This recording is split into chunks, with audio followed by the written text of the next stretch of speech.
নমস্কার বন্ধুরা, আমি সুতপা। দেখো, সুতপার কথাকে সঙ্গে করে আজকে নিয়ে এসেছি নিরামিষ ছানার ডালনার রেসিপি।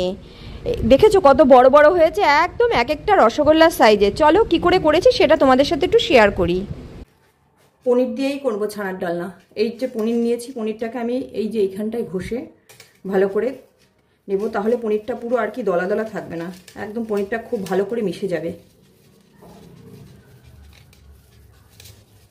একদম এরকম করে করে নিলে একদম, না হলে পনির এই যে কোথাও গোটা থাকবে, কোথাও ই থাকবে।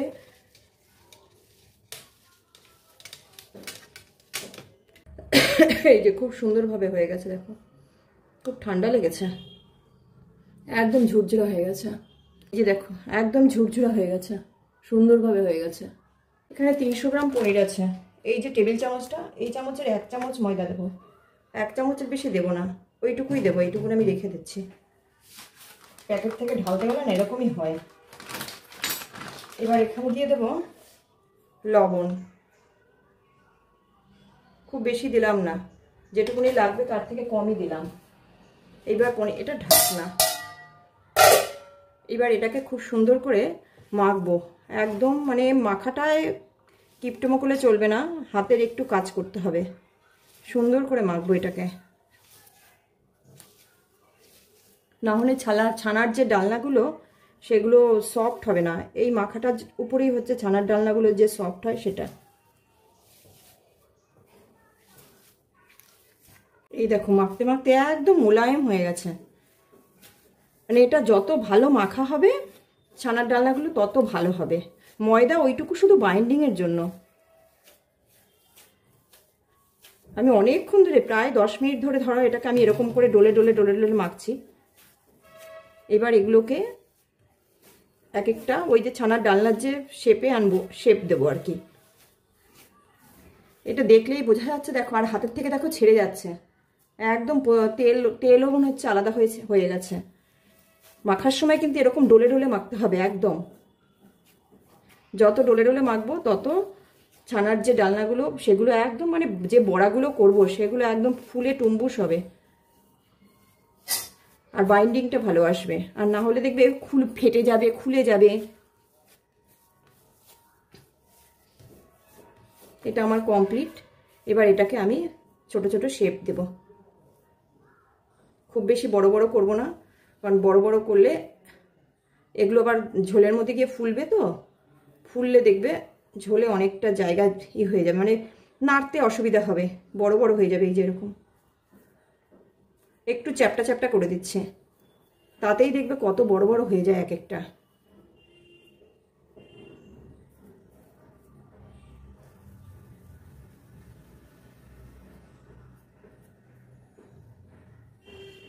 এবার নিয়ে নিচ্ছি মশলার জন্য মিক্সির জার নিলাম। এর মধ্যে দেবো 1 চামচ পোস্ত, দিয়ে দেব কাজু বাদাম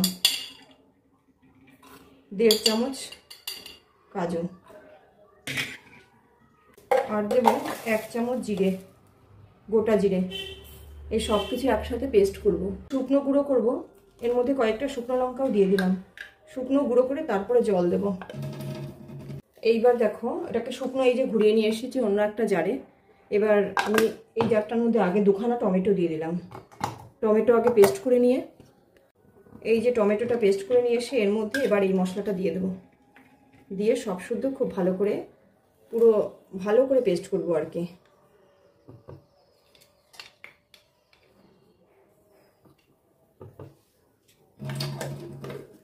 এই জারটায় শুকনো গুঁড়ো ভালো হয়, সেই কারণে আমি ওটাই শুকনো করে নিলাম। এই যে সুন্দর পেস্ট হয়ে গেছে। এই যে আমার সবগুলো করা হয়ে গেছে। এইবার মশলা করতে হবে। কড়াই বসিয়ে দিয়েছি, কড়াইতে দিয়ে দেবো সর্ষের তেল। পুরো রান্নাটাই সর্ষের তেলে করব। এইবার এক একটা করে এই যে ছানার ডালনাগুলো বানিয়েছি এইগুলোকে ভাজবো। তবে ভাজাটা খুব সাবধানে ভাজতে হবে। আগে তেলটা খুব ভালো করে গরম হবে, তারপরে তেলে দেখো ধোঁয়া উঠবে, তারপরে এগুলো দেব। এই যে তেলে ধোঁয়া উঠে গেছে, এইবার এগুলোকে দেবো আর তুলবো।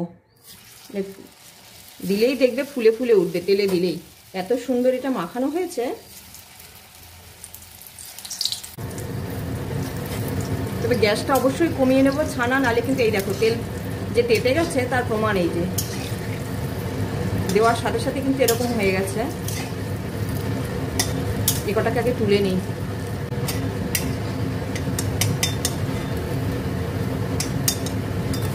এগুলো ঝুলে গেলে একদম এর মধ্যে কিচ্ছু লাগে না, না খাবার সোডা, না বেকিং পাউডার, কিচ্ছু লাগে না।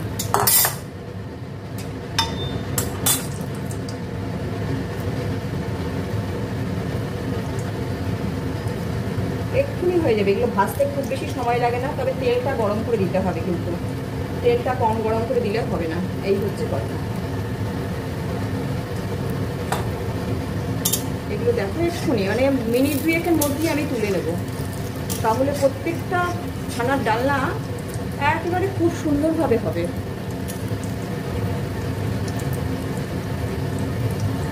এই যে এই অবস্থা যেই হবে আমি এখন তুলে নেব।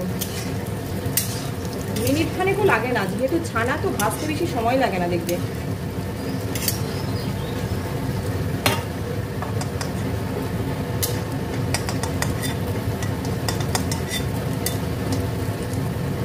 তেলে দেওয়ার পরে কিন্তু প্রত্যেকটা একটু একটু করে বড়ও হয়েছে।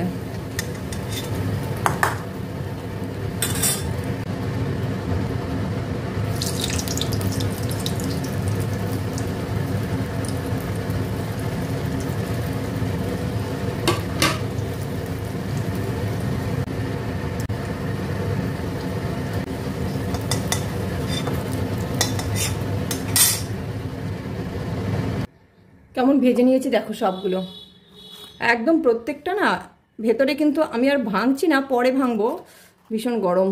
প্রত্যেকটা দেখো একটু ফুলে ফুলে উঠেছে, ভেতরে সফট, একদম সফট হয়ে গেছে। এইবার এই যে তেল আছে এই তেলে ফোড়ন দেব একটা তেজপাতা, আর এই যে একটু গরম মশলা, গোটা গরম মশলা দিচ্ছি, দারচিনি লবঙ্গ দিলাম, এলাচগুলো অবশ্যই একটু ফাটিয়ে দেবো, না হলে কিন্তু ফেটে ফেটে বেরোবে। একটু ফাটিয়ে দিতে, ওই দেখো ফেটেই উঠছে, দেখেছো? এলাচ একটু ফাটিয়ে দিয়ে, সবসময় তেলে একটু এলাচ ফাটিয়ে দেবো, দিয়ে দিয়েছি। এইবার দেবো এর মধ্যে এই যে মশলাটা যেটা পেস্ট করে রাখলাম পুরো, মিক্সির জারটা ধুয়ে একটু জলও দিয়ে দিলাম। মশলার মধ্যে জল খুবই সামান্য ছিল, এবার মশলাটা ভালো করে কষা হওয়ার জন্য জলটা একটু জরুরি। এবার মশলাটাকে কষাবো, এর মধ্যে লবণ দেবো, আর দেবো একটু হলুদ দিলাম, আর দেবো ব্যালেন্সের জন্য নিরামিষ যেহেতু একটু চিনি, আর একটা জিনিস দেবো সেটা এখন না, মশলাটাকে কষা হবে তারপরে। এবার নেড়ে চেড়ে মশলাটা কষাবো। চাইলে আলু ভেজে দিতে পারো, তাহলে এই যে কোপ্তাগুলো, কোপ্তা বলছি, ছানার ডালনা, ওইগুলো ভাজার আগে আলুটা ভেজে তুলে রেখে তারপরে দিতে পারো আলু। আমার বাড়িতে কেউ আলু পছন্দ করে না বলে আমি দেইনি। এবার আলুগুলো তাহলে একটু ডুমো ডুমো করে কেটে আলু ভেজে তুলে রাখতে হবে, তুলে রেখে তারপরে ছানার ডালনাগুলো এগুলো ভেজে নেবো আর কি, ভেজে নিয়ে তারপরে মশলা দেবো। আমার যেহেতু বাড়িতে কেউ পছন্দ করে না সেই কারণে দিচ্ছি না। মশলা কষাতে দেখবে খুব বেশি সময় লাগবে না, কারণ কাজু বাদাম থাকে, তো কাজু বাদামে তো আলাদা একটা তেল থাকে, ওতে খুব তাড়াতাড়ি কষা হয়ে যায়। একটু থামলেই দেখি সাইড দিয়ে তেল ছাড়া শুরু হয়ে গেছে, এখনই বোঝা যাচ্ছে না, আর একটু হলে বোঝা যাবে, তখন দেখাচ্ছি আমি। এই দেখো তেল, এই যে পুরো তেল ছেড়ে দিয়েছে, একদম মশলা পুরো কড়াই থেকে ছেড়ে দিচ্ছে। এই যে এই অবস্থায় আগে এই যে ছানার যে বড়াগুলো বানিয়ে রেখেছি এইগুলো দিয়ে দেব। এবার দিয়ে দেবো জল, একটু এর মধ্যে ফুটবে, খুব বেশি জল কিন্তু লাগবে না, কারণ একটুখানি ফুটে উঠলেই দেখবে এগুলো কিন্তু ফুলে উঠবে। একসাথে দেওয়ার কারণ যাতে এগুলো পুরো একদম পরিষ্কার পরিটুম্ব হয়ে আর কি ফুলে ওঠে, সেই কারণে। আর আমি গ্রেভি খুব বেশি বানাবো না, গ্রেভি বলতে ঝোল খুব বেশি বানাবো না আমি, একটু গ্রেভি গ্রেভি হবে, বেশ ঘন ঘন, খেতে বেশ ভালো লাগবে। এটা এবার ফোটার জন্য একটু অপেক্ষা করব। আর সেই ফাঁকে আরেকটা কাজ করে নেই, আর হ্যাঁ আমি কিন্তু এখানে হলুদ দিইনি, তোমরা চাইলে হলুদ ইউজ করতে পারো। দেখো টকবক করে ফুটে গেছে, হলুদ দিতে পারো। আমি হলুদ দেইনি, হলুদটা দেবো না, হলুদ ছাড়াই করব। পনির যেহেতু, পনিরে না একটু হলুদ কম দিলে না খেতে বেশ ভালো লাগে। এইবার এই যে যেই ফুটে উঠেছে, দেখো কেবল ফুটে উঠেছে টকবক করে, এই অবস্থায় ঢাকাটা খুলে দিয়ে আমি দিয়ে দেবো এই যে আমুল দুধ। এটা টেস্ট অনেকটা বাড়িয়ে দেবে। এমনি দুধ থাকলে তাহলে আমি জলটা কম দিয়ে দুধ দিতাম, ব্যাস এই 2 চামচ দুধ দিয়ে দিলাম, অনেকটা বাড়িয়ে দেবে। এটার যা টেস্ট বাড়িয়ে দেবে না, একদম অনুষ্ঠান বাড়ির টেস্ট এনে দেবে। এবার এইভাবে একটুখানি টকবক করে ফুটবে 2-4 মিনিট। ফুটলেই দেখবো এইগুলো ফুলে ফুলে গেছে। এগুলো তো এমনিতেই ফুলে উঠেছে, আরো ফুলে উঠবে। এই যে এটা ফুলে দেখো, এক একটা ছানারি কত বড় বড়, পুরো একেবারে কত বড় বড় হয়ে গেছে। এই দেখো, এইবার এর মধ্যে দিয়ে দেব ঘি। নিরামিষে একটুখানি ঘি না দিলে হবে না, একটু ঘি দিলাম। আর দেবো একটুখানি গরম মশলার গুঁড়ো। সবটা ভালো করে মিশিয়ে নামিয়ে দেবো। এগুলো নামিয়ে রাখবো, এইগুলো আরো বড় হয়ে যাবে নামিয়ে রাখলে। কিন্তু এটা পুরো রেডি হয়ে গেছে। এই যে ঝোলঝোল যেটা দেখছো, কিচ্ছু থাকবে, খুবই অনেকটাই কমে যাবে। এই দেখো কেমন হয়েছে, কতটা ঘন হয়েছে, দেখেছো তো? এবার এটা যদি আরেকটু ঝোল বেশি রাখি না, ঠিক ভালো লাগবে না। আর গা দিয়ে মশলাটা লেগে থাকলে খেতে বেশ ভালো লাগে। এটা আমার কমপ্লিট, গ্যাস অফ করে দিই। গ্যাস অফ করে দিয়েছি, এবার এটাকে নামিয়ে নেব। দেখ কেমন হয়েছে, একদম লোভনীয় কিন্তু।